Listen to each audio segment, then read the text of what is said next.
Hello दोस्तों, welcome to SRF Satyam R foundation में मैं सत्यम सिंह आप सभी का हार्दिक स्वागत करता हूं। दोस्तों, क्लास 9th का हम लोग the fundamental unit of life ये सीरीज हम लोग कंप्लीट कर रहे हैं। आज अभी तक हम लोगों ने जो कहानी अभी तक सुना कोशिकाओं के बारे में यानी सेल्स के बारे में कि cell is the basic fundamental unit of life, cell is the structural and functional unit of life. ठीक है, तो जीवन को चलाने के लिए कोशिकाएं ही हैं जो फंक्शनल यानी जितने भी काम होते हैं सब कोशिकाएं ही करती हैं, और जितने भी स्ट्रक्चर बनते हैं हमारी बॉडी के वो सब सेल्स के ही द्वारा बनाई जाती हैं। यानी सेल्स ही वो बेस हैं जिसको मिला करके हमारी बॉडी बनती है, और जितने भी फंक्शन होते हैं all the functions of our body is performed by cells. ठीक है, जितने भी फंक्शन होते हैं वो सब सेल के द्वारा ही परफॉर्म होते हैं। तो अभी तक हम लोगों ने सेल के बारे में पढ़ा। तो सेल सेल के बारे में हम लोगों ने देखा कि जब माइक्रोस्कोप से सेल को यानी कि प्लांट को या फिर सेल के पार्ट को जब देखा गया माइक्रोस्कोप में तो कुछ इस तरीके का स्ट्रक्चर दिखाई दिया। इसके पहले हम लोगों ने इसके बारे में बात किया था। तो इस तरह के स्ट्रक्चर में सबसे बाहर की तरफ यहाँ पे सेल वॉल, फिर उसके अंदर प्लाज्मा मेम्ब्रेन, फिर साइटोप्लाज्म, और बीच में एक डार्क स्टेन लेता हुआ एक मटेरियल दिखाई दिया जिसे न्यूक्लियस का नाम दिया गया। ठीक है, जिसे न्यूक्लियस का नाम दिया गया, जिसे केंद्रक नाम कहा गया। ठीक है, तो यहाँ पे अब हम स्टार्ट करते हैं। अभी तक हम लोग सेल वॉल के बारे में जान चुके हैं, इसके बाद हम लोगों ने प्लाज्मा मेम्ब्रेन के बारे में जाना। अब हम लोग यहाँ पे न्यूक्लियस के बारे में आज के वीडियो में हम लोग डिस्कस करेंगे। ठीक है, तो ठीक है बाबू, हेडिंग डाल लीजिए न्यूक्लियस। ठीक है, तो इसका नाम है न्यूक्लियस। न्यूक्लियस को हिंदी में केंद्रक कहा जाता है। क्या कहते हैं? केंद्रक। ठीक है, तो इन सब चीजों के बारे में जानने से पहले हम इस चित्र को ध्यान से देखते हैं। तो इस चित्र को जब हम ध्यान से देखेंगे तो इस चित्र में जब माइक्रोस्कोप में सेल्स को देखा गया तो एक डार्क स्टेन लेता हुआ यानी कि एक डार्क कलर लेता हुआ एक स्ट्रक्चर यहाँ पे दिखाई दिया।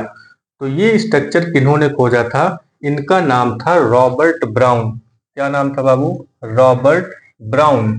ठीक है, तो रॉबर्ट ब्राउन ने न्यूक्लियस की खोज की थी। यानी न्यूक्लियस की खोज सेल में किसने किया? रॉबर्ट ब्राउन ने। ठीक है, आरबीएन याद रखिए। आरबीएन क्या याद रखेंगे? RBN, यानी कि रॉबर्ट ब्राउन न्यूक्लियस।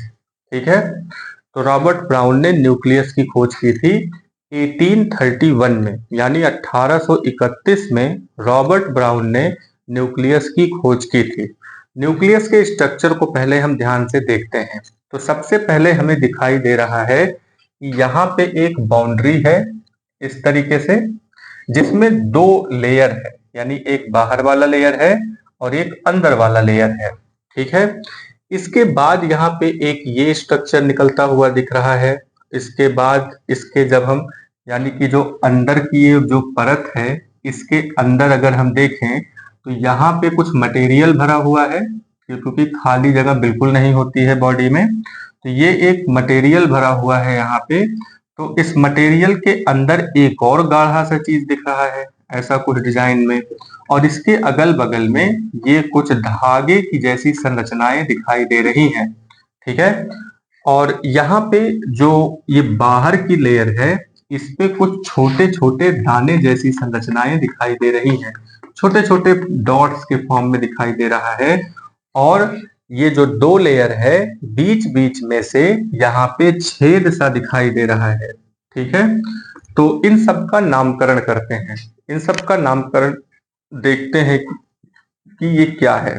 ठीक है, तो सबसे पहले बाहर की तरफ जो ये परत है, अब क्योंकि परत को इंग्लिश में मेम्ब्रेन कहा जाता है। क्या कहते हैं? मेम्ब्रेन। तो क्योंकि ये बाहर का परत है इसलिए इसको हम कहेंगे आउटर। Outer membrane. आउटर मतलब बाहर, तो ये आउटर मेम्ब्रेन हो गया। अंदर की तरफ जाएंगे तो इनर मेम्ब्रेन हो जाएगा। अंदर की तरफ क्या हो गया? Inner membrane. तो दोनों को मिला करके हम क्या कहेंगे? Nuclear envelope. क्या कहेंगे इसको हम? न्यूक्लियर एनवलप कहिए या न्यूक्लियर मेम्ब्रेन कहिए। न्यूक्लियर का मतलब न्यूक्लियस का। तो न्यूक्लियस का जो मेम्ब्रेन है, न्यूक्लियस का जो मेम्ब्रेन है, न्यूक्लियस का मेम्ब्रेन यहाँ पे दो पार्ट में है, यानी कि ये बाई लेयर्ड होते हैं, दो लेयर के होते हैं। और इस दो लेयर में एक आउटर मेम्ब्रेन है और एक इनर मेम्ब्रेन है। एक आउटर मेम्ब्रेन और एक इनर मेम्ब्रेन, अंदर वाला इनर मेम्ब्रेन, बाहर वाला आउटर मेम्ब्रेन। ठीक है। इसके बाद इसके अंदर अगर हम जाते हैं तो यहाँ पे जो मटेरियल भरा हुआ होता है इसे हम कहते हैं न्यूक्लियोप्लाज्म, क्योंकि न्यूक्लियस से रिलेटेड है और ये प्लाज्मा जैसी स्ट्रक्चर है यहाँ पे, तो इसीलिए इसका नाम क्या रखते हैं बाबू? न्यूक्लियोप्लाज्म। क्या रखेंगे? न्यूक्लियोप्लाज्म। तो ठीक है, तो अंदर जो मटेरियल भरा है न्यूक्लियोप्लाज्म है। इसके अंदर जो ये डार्क स्टेन सा आपको दिखाई दे रहा है इसको हम कहते हैं न्यूक्लियोलस। क्या नाम देंगे इसको? न्यूक्लियोलस, क्योंकि न्यूक्लियस में ही दिखाई दे रहा था।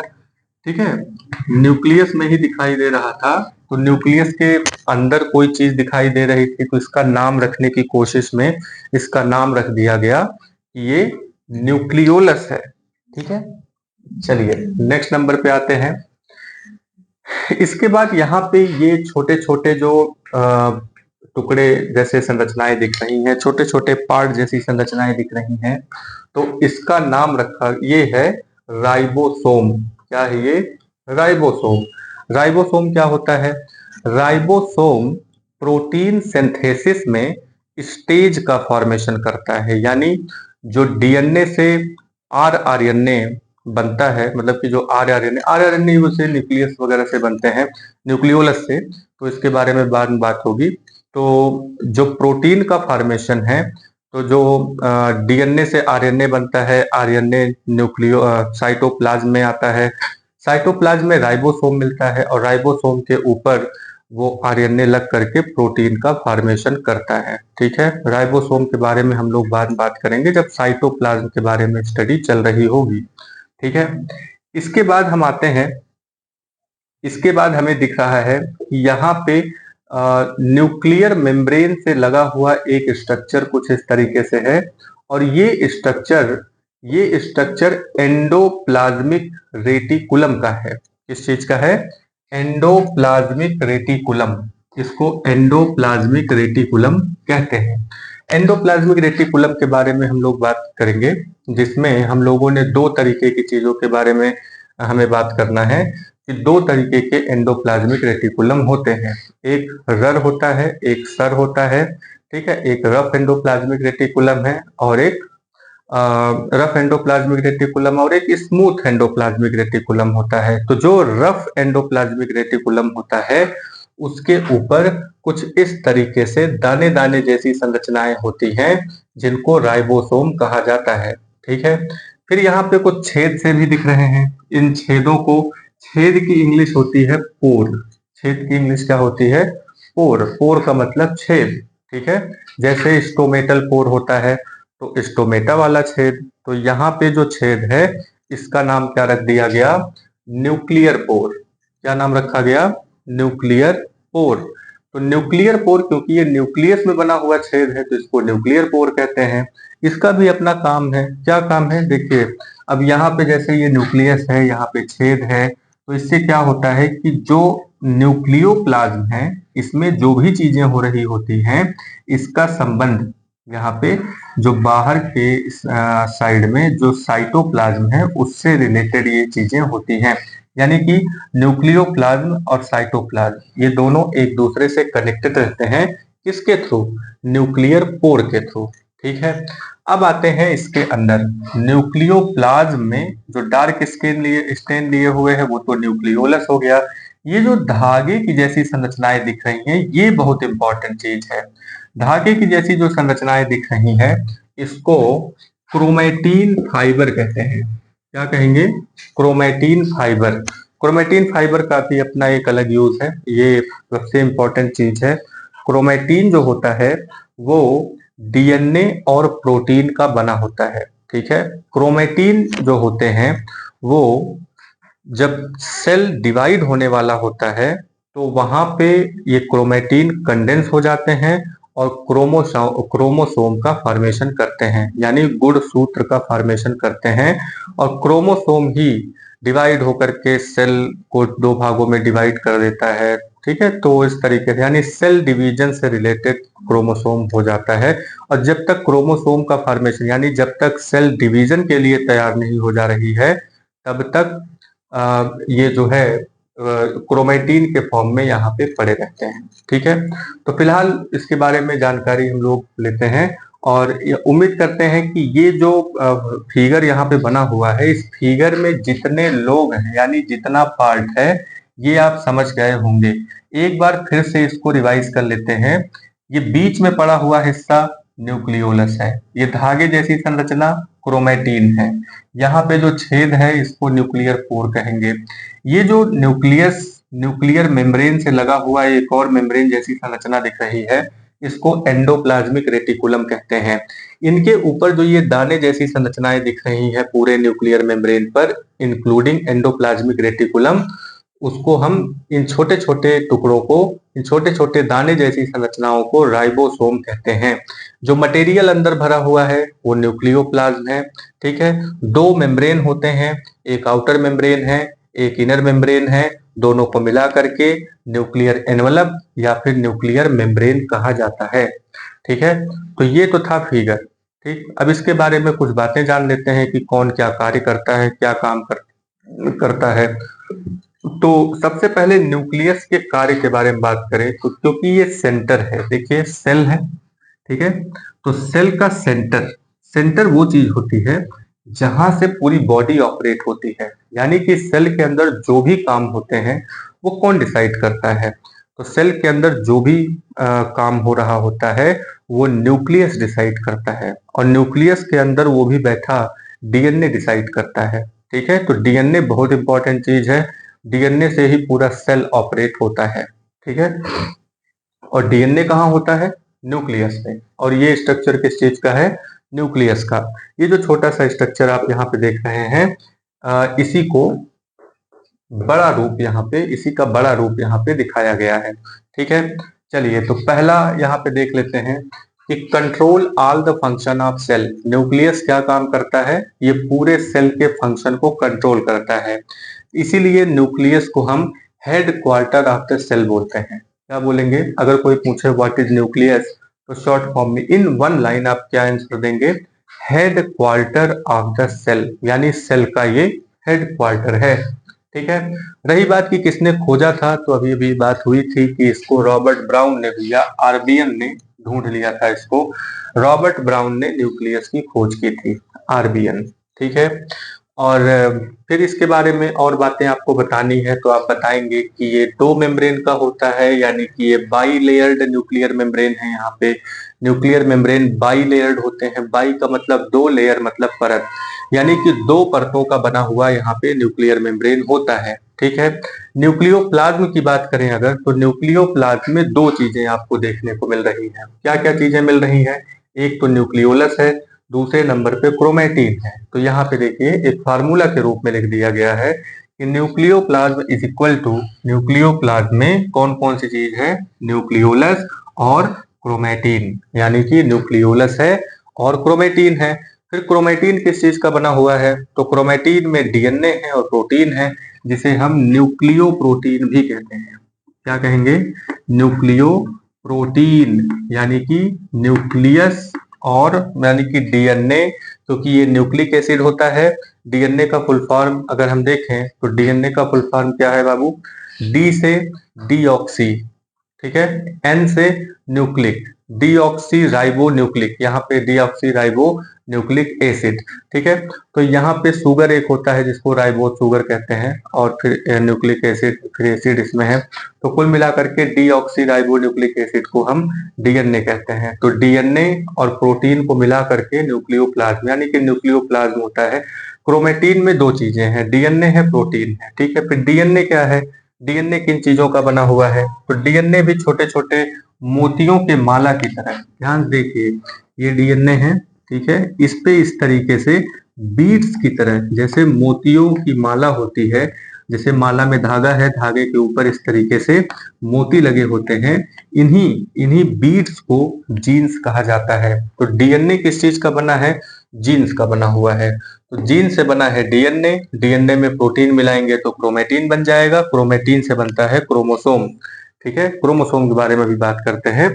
तो यहाँ पे ये जो जीन्स है, ठीक है, डीएनए किससे बना है, कॉम्बिनेशन ऑफ जीन्स, या फिर जीन्स क्या है, functional unit of DNA, DNA का फंक्शनल यूनिट ही जीन होता है, ठीक है। तो इसके बाद आते हैं कि ये डीएनए का काम क्या है। डीएनए बहुत इंपॉर्टेंट चीज है, डीएनए ही तो सब कुछ कंट्रोल कर रहा है, ठीक है। तो डीएनए का काम, मेन काम क्या है डीएनए का, तो मेन काम तो एक तो सबसे इंपॉर्टेंट काम यही है कि ये इनहेरिटेंस इंफॉर्मेशन को, यानी जो आनुवांशिक लक्षण होते हैं। अब ये आनुवांशिक लक्षण क्या है बाबू, आनुवांशिक लक्षण का मतलब होता है कि एक पीढ़ी से दूसरी पीढ़ी में, यानी from one generation to another generation, जो जेनेटिक इंफॉर्मेशन होता है उसी को हम आनुवांशिक इंफॉर्मेशन बोलते हैं, ठीक है। तो डीएनए के रूप में ही, डीएनए जो है वो क्रोमोसोम के रूप में इंफॉर्मेशन को एक जनरेशन से दूसरे जनरेशन में भेजने का काम करता है, ठीक है। तो डीएनए इसलिए इंपॉर्टेंट है, तो एक जनरेशन से दूसरे जनरेशन में, ठीक है, डीएनए ही पूरा कंट्रोल करता है, ये बहुत इंपॉर्टेंट चीज है, ठीक है। आगे बढ़ते हैं, तो उम्मीद करते हैं कि ये इतनी बातें समझ में आई होंगी कि यहाँ पे न्यूक्लियस है, न्यूक्लियस में मेम्ब्रेन वगैरह है, बीच में दिखने वाली चीज क्या। आप फिगर को देखिए, फिगर को आपको याद करना है, फिगर अगर आप याद किए रहेंगे तो आपको ये सब बातें लिखने में कोई दिक्कत नहीं होगी, ठीक है। आगे बढ़ते हैं, नेक्स्ट नंबर पे है फंक्शन ऑफ न्यूक्लियस। तो न्यूक्लियस का फंक्शन क्या होता है, केंद्रक का फंक्शन क्या है। तो अभी अभी ऊपर भी लिखा हुआ था कि control all the function of cell, यानी कि सेल में जितने भी फंक्शंस होते हैं वो कंट्रोल करता है न्यूक्लियस, ठीक है। तो पहला फंक्शन इसका क्या हो गया, control all the metabolic function of cells, यानी सेल के जितने भी मेटाबॉलिक फंक्शन होते हैं वो कंट्रोल कौन करता है, न्यूक्लियस, ठीक है। सेकंड नंबर पे फिर से वही बात है कि सेकंड नंबर पे यहाँ पे इंफॉर्मेशन को सेंड जेनेटिक, यानी nucleus send hereditary information from one generation to another. अब ये हेरिडेटरी इंफॉर्मेशन क्या होता है, हेरिडेटरी इंफॉर्मेशन का मतलब वही आनुवांशिक, आनुवांशिक लक्षण जो होते हैं एक पीढ़ी से। अच्छा, ये आनुवांशिक लक्षण इसको ध्यान से समझिए, जैसे एक पेरेंट है, तो पेरेंट के जो बच्चे होते हैं, जैसे माता पिता है, माता पिता के जो बच्चे हैं, ठीक है, तो वो कुछ न कुछ कैरेक्टर ऐसा होता है, जैसे आंखों का कलर हो गया, बालों का कलर हो गया, फेस कट हो गया, ठीक है। तो ये सब चीजें अपने पेरेंट्स में या तो माँ से या तो अपने पिता से मिलता जुलता स्ट्रक्चर लगता है, ठीक है। फेस कट वगैरह खास करके मैच करता है, तो इसको हम हेरिडेटरी कैरेक्टर बोलते हैं। जो लक्षण हमें पेरेंट्स से मिलते हैं उसे हम आनुवांशिक लक्षण या फिर हेरिडेटरी कैरेक्टर्स बोलते हैं, ठीक है। उम्मीद करते हैं कि आनुवांशिक लक्षण समझ में आया होगा। आगे बढ़ते हैं, तो न्यूक्लियस का एक बड़ा ही इंपॉर्टेंट रोल और भी है, ये सेंट्रल रोल प्ले करता है सेलुलर रिप्रोडक्शन में। अब ये सेलुलर रिप्रोडक्शन क्या है, सेलुलर रिप्रोडक्शन का मतलब होता है सेल का डिवीजन, ठीक है। तो सेल के डिवीजन में न्यूक्लियस का बड़ा ही इंपॉर्टेंट रोल होता है, ठीक है। तो न्यूक्लियस में देखिए, न्यूक्लियस एक कमरा है बस, न्यूक्लियस के अंदर जो लोग हैं वो इंपॉर्टेंट है। तो इंपॉर्टेंट है यहाँ पे, ये इंपॉर्टेंट कौन हुआ, क्रोमेटीन, क्रोमेटीन में डीएनए, डीएनए सबसे इंपॉर्टेंट चीज है, ठीक है। तो यहाँ पे अगर हम ध्यान से देखें तो यहाँ पे एक वर्ड और दिया है क्रोमोसोम। तो क्रोमोसोम देखिए सेल न्यूक्लियस में कुछ इसी तरीके का एक्स की आकृति लेते हुए आपको दिखाई देता है। तो क्रोमोसोम होता क्या है, तो क्रोमोसोम है कि when cell is about to divide, यानी सेल जब डिवाइड हो रहा होता है, then chromatin gets condensed and form chromosome। ठीक है। अच्छा, एक वर्ड और भी है कि क्रोमो शब्द क्रोम से बना हुआ है। क्रोम का मतलब होता है कलर। अच्छा, एक स्ट्रक्चर को ध्यान से देखिए। यहाँ पे जब इसको स्टेन किया जाता है तो ये जो है थोड़ा डार्क कलर हो जाता है, ये थोड़ा सा हल्का कलर होता है, लेकिन कलर में होता है। तो कलर जो शब्द है इसको केमिस्ट्री में क्रोम शब्द से बोला जाता है, तो इसीलिए इसका नाम क्रोमोसोम रखा हुआ है। तो क्रोमोसोम हो गया। तो ये जो क्रोमोसोम है कैसे बनता है, तो क्रोमो शब्द क्रोमैटिन, इसको ध्यान रखिए। क्रोमैटिन ही कंडेंस हो जाता है। ये जो बिखरा हुआ है ना पूरे सेल में, यहाँ पे न्यूक्लियस में ये पूरा बिखरा हुआ है, तो जब डिवाइड की बारी आती है तो ये पूरा क्रोमैटिन एक जगह कंडेंस हो जाता है। तो कंडेंस होकर के कुछ इस तरीके का स्ट्रक्चर बनाता है, इसी को हम क्रोमोसोम कहते हैं। ठीक है। तो डिवाइडिंग न्यूक्लियस जो होते हैं, यानी कि डिवाइडिंग सेल का जो न्यूक्लियस होता है, उसमें हमें क्रोमोसोम दिखाई देता है, न कि क्रोमैटिन दिखाई देता है। तो क्रोमैटिन आपको खाली प्रोफेज स्टेज में दिखेगा। प्रोफेज का मतलब जब सेल रिलैक्स कर रहा होता है तो उस समय आपको क्रोमैटिन दिखेगा, नहीं तो अगर डिवाइडिंग सेल है तो उसमें आपको क्रोमोसोम दिखेगा। एक बार हम लोग फिर से इन सारे नामों को ध्यान से देख लेते हैं। न्यूक्लियस के बारे में हम लोग स्टडी कर रहे हैं। न्यूक्लियस में न्यूक्लियस के नाम से ही यहाँ पे बहुत सारे नाम बनाए जाएंगे, जैसे न्यूक्लियर एनवलप, यानी बाहर की परत। दो भाग होते हैं, आउटर मेम्ब्रेन, इनर मेम्ब्रेन। ठीक है। अंदर एक मटेरियल है जिसे न्यूक्लियोप्लाज्म कहेंगे। दाने जैसी स्ट्रक्चर राइबोसोम है। बाहर एक बना न्यूक्लियर मेम्ब्रेन के बाहर जो चीजें लगी हुई हैं, एक स्ट्रक्चर, उसे एंडोप्लाज्मिक रेटिकुलम कहेंगे। यहाँ पे जो छेद है उसे न्यूक्लियर पोर कहेंगे। अंदर जो डार्क स्टेन लेता हुआ एक मटेरियल दिखाई दे रहा है, इसे न्यूक्लियोप्लाज्म कहेंगे। तो लगभग जितने नाम है यहाँ पे न्यूक्लियो न्यूक्लियो करके बोला गया है। ठीक है। एक जो धागे की जैसी संरचनाएं हैं, थ्रेड लाइक स्ट्रक्चर, ये क्रोमैटिन है। क्रोमैटिन फाइबर आप इसको बोल सकते हैं, क्योंकि ये धागों की तरह दिखाई देती हैं, इसलिए इसको फाइबर बोला जाता है। ठीक है।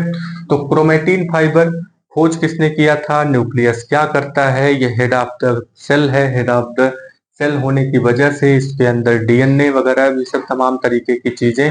अब एक एग्जाम्पल से इसको फिर से समझते हैं। मान लीजिए कि आपका स्कूल है। ठीक है। तो आपका स्कूल जो है उसमें जितने कमरे हैं वो सब साइटोप्लाज्म में बने हुए जितने भी, अच्छा यहाँ पे साइटोप्लाज्म में जितने भी ऑर्गेनेल्स होते हैं वो एक एक करके हैं। ठीक है। जितने कमरे हैं, बात समझ में आई। उसके बाद एक प्रिंसिपल का ऑफिस होगा। आपके स्कूल में प्रिंसिपल जी का ऑफिस होगा एक, तो प्रिंसिपल का ऑफिस ही न्यूक्लियस है। ठीक है। जो भी ऑर्डर यहाँ से पास होंगे इस पोर के थ्रू, ये दरवाजा है मान लीजिए प्रिंसिपल के ऑफिस का, तो जो ऑर्डर यहाँ से पास होंगे वो साइटोप्लाज्म में जाएंगे और साइटोप्लाज्म में उसी तरीके से काम होगा। ठीक है। तो head of the cell nucleus है और head of the school principal है। ठीक है। ये बात समझ में आई। तो इससे आप कंपेयर कर सकते हैं। आपका स्कूल भी एक सेल का एग्जाम्पल हो सकता है। आप अगर उसको ध्यान से समझने की कोशिश करें तो पूरा का पूरा स्कूल जितना भी है, पूरी बाउंड्री, वो पूरा एक सेल है। उसके अंदर जितनी भी चीजें हैं, जितनी जगह है, वो सब साइटोप्लाज्म है। उसके अंदर जो कमरे बने हुए हैं जगह जगह पे, चाहे वॉशरूम हो गया, चाहे फिर वहां पे पानी पीने के लिए जो बनाया गया है, या फिर जो बाकी के कमरे हैं, वो सब ले करके, किचन वगैरह अगर हो गया, अगर मिड डे मील की व्यवस्था होगी तो ये सब ले करके वहां पे एक तरीके से साइटोप्लाज्म की व्यवस्था है। और फिर उसके बीच में, एकदम बीच में प्रिंसिपल का ऑफिस जो है वो एक न्यूक्लियस है। ठीक है। अब न्यूक्लियस में फिर आउटर मेम्ब्रेन, फिर उसके अंदर मटेरियल, उसके अंदर एक चेयर, फिर उसके अंदर ये सब यहाँ पे प्रिंसिपल बैठे हुए हैं, ठीक है। ये सब तमाम तरीके की चीजें आप कंपेयर करके याद कर सकते हैं, ठीक है। तो न्यूक्लियस के बारे में आज इतना ही हम लोग रहने देते हैं, फिर कभी और किसी वीडियो में और ज्यादा डिटेल में हम लोग इसके बारे में बात करेंगे। क्लास 9th लेवल पे इतना ही है, आप बस इतना ही जानिए, ठीक है। तो आप इस वीडियो को सब्सक्राइब करिए, शेयर करिए, सारे लोगों को शेयर करिए और उनसे सब्सक्राइब करने के लिए बोलिए, ठीक है। उनके घर में कोई भी पढ़ने वाला हो तो वो उसको वीडियो शेयर करें, देखने के लिए बोलें। वीडियो बिना स्किप किए पूरा देखते हैं तो कुछ न कुछ आप सीख के ही जाएंगे, ठीक है। तो सीखने पे ज्यादा जोर दीजिए, छापने पे ज्यादा जोर देने की जरूरत नहीं है। आप चीजों को समझिए, वर्ड्स को समझिए और जो बताई जा रही है चीजें उसको थोड़ा सा समझने की कोशिश करिए। तब तक के लिए थैंक यू।